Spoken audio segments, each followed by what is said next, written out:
Good eve mga idol kasabong. Magandang gabi po sa inyo. Ang isi-share ko po sa inyo ngayon ang tatarian natin sa paa ng manok na dummy pit ay walang singsing po. Pag halimbawa at tayo ay bago pa lang nagkakabit ng tari na walang singsing, kailangan tingnan natin maigi yung paa ng manok, lalo po na po dito sa may procto at sa pagitan ng tahid. Tulad nito mga idol, kailangan po dito maglagay po tayo ng medyo makapal sa baba, kasi medyo malalim. At kung ang asinta po natin ay alauna, ang procto ng paa natin ng manok ay wala rin sa ayos, pasok. Ayan, kung makikita nyo, pasok. Hindi natin maasinta ng 1 o'clock, pero yan po ay may diskarte. Papakita ko sa inyo. Ayan, kagaya nito, pwede na po mga ganyan. Maglagay po tayo ng leather boot. Pag malaking pauna ng gamitin nyo, hanggang doon lang ang gilid ng ating paunan. Yan, kailangan po wala rin lukod-lukod sa paglagay natin ng sapin. Yan, naglagay po tayo ng 2 sa taas, 2 sa baba. Pabalik-balik lang mga idol, kailangan lapad na lapad yung ating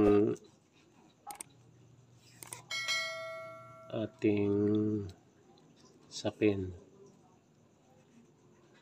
Ayan, para magandang ating pagkabit ng ating tari. Pasok po ang procto ng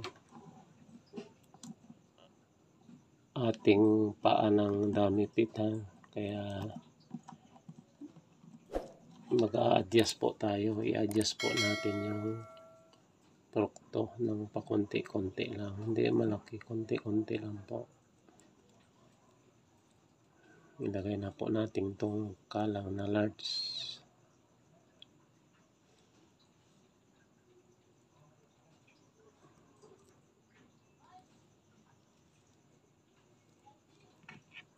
Yan. Pantay-tahid lang po mga idol. Tuhod, ito po yung tuhod, ito po yung siko. Dito ang target natin sa gilid ng siko, ang dulo ng tari. Ang ikakabit natin tari mga idol ay walang singsing, walang ring. 3.5 ang haba at 2.0 ang tari, ang haba naman 3.8. Yan, maglagay po tayo ng leather boot, ng tari kondom.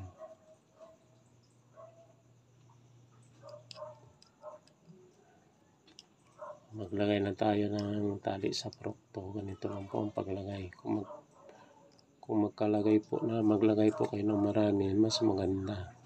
Yan po lang kasi ang kumakapit sa paunan at ng sapin.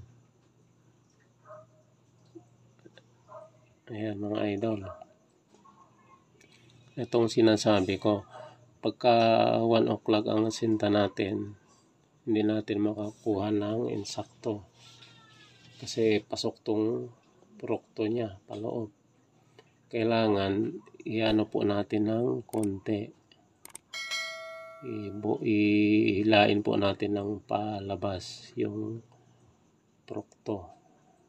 Ganyan lang po natin, konti-konti lang, hindi po na yung talaga, para may asinta lang po natin yung dulo ng tari doon sa 1 o'clock. Yan, tulad yan, konti lang ha. At kailangan itong puno ng tari hindi nakabaon dito sa may gilid ng prokto ha. Kasi pwedeng mamilay ang ating manok. Ayan, kung makikita nyo mga idol. Kailangan pag iganyan natin, hindi siya nakabaon, may bakante po. Hindi sabihin may awang. Hindi dikit na dikit dito sa may puno ng prokto ng huling daliri o huling daliri. Ayan. Ayan kung makikita nyo, kinabig ko ng konti, inila ko ng konti lang. Ayan, para maiasinta ko sa 1 o'clock.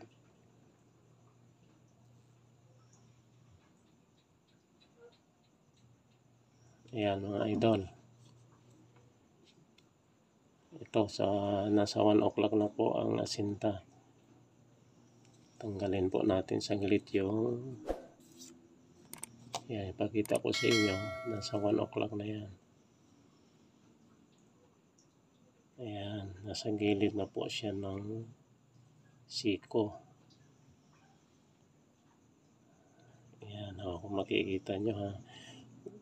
Walang singsing ang ating tari mga idol ha. Ibalik ko na at maglagay po tayo ng tali. Ayan. Tatalian ko na mga idol. Ayan, ganito lang din pagtatali. Maglagay lang tayo ng 5. Ayan. Kailangan hindi kalat yung paglagay natin ng tali. Dito rin po. Pwede po kayo maglagay 3 layer. Pwede rin po 2. Ganyan lang po mga idol. Ayan. Tapos ganyan natin.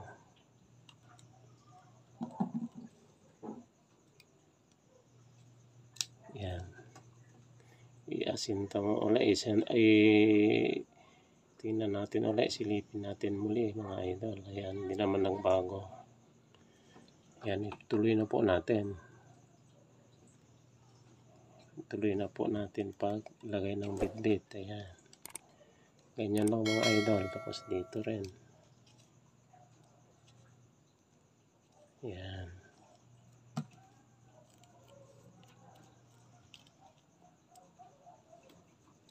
Yan mga idol, maglagay po tayo ng kung tatawagin brace para tumibay lang ating tari. Yan, ganyan lang mga idol.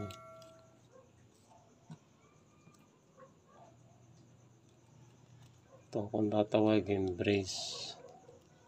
Pampapirmis lang para pumirmis na yung ang ating puno ng tari at yung mga tinidor ng tari nasa lugar na po mga idol.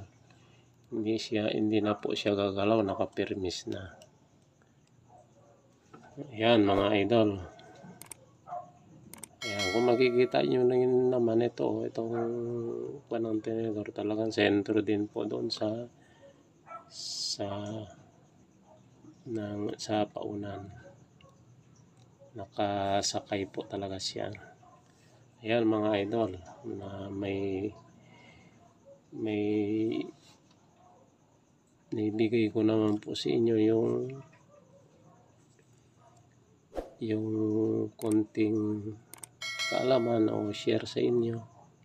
Salamat sa mga nag-subscribe sa akin at sa mga tumatangkilik sa aking YouTube channel at sa mga hindi po nakaano sa YouTube, kung bumisita na po kayo at doon po ninyo makikita yung mga technique sa pagtatari at doon po kayo makakakuha po kayo ng kaalaman tungkol sa pagtatari para ang manok natin ay hindi mamilay. Ganito lang po ang diskarte. Yan, kung makikita nyo ha, hindi siya mahigpit po sa may awang po siya. At hindi mamimilay ang ating manok mga idol kasabong. Yan. Yan, tingnan nyo naman 1 o'clock. Kaya itong tinidor niya nakapaling ng konti paloob. Ayan mga idol ha. Maraming salamat po sa mga nag-subscribe.